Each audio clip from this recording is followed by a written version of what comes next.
How to Solve Quadratic Equations by Krysten, Luis, and Adan.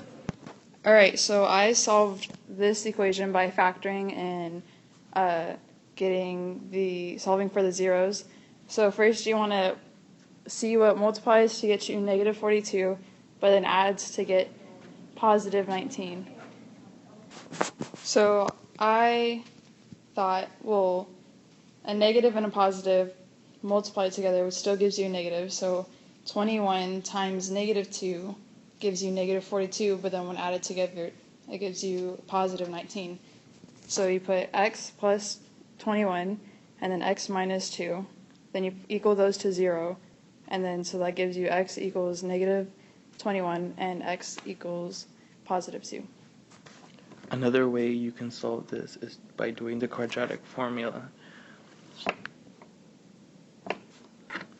The quadratic formula is negative b plus minus the square root of b squared minus 4 times ac over 2 over a.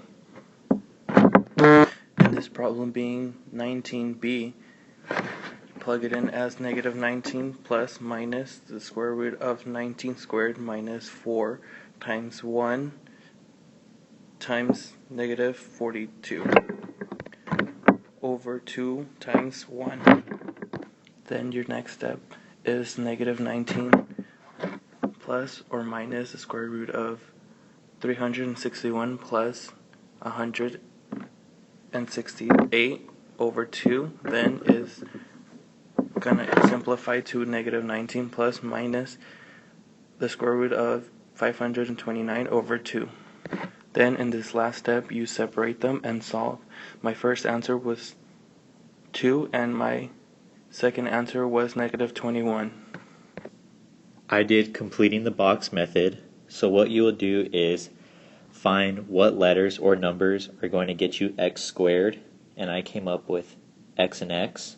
And then you're going to find what numbers you multiply together are going to get you negative 42, which will be positive 21 and negative 2, and then what two numbers add up together to get you plus 19x, and that will be as well 21 and negative 2.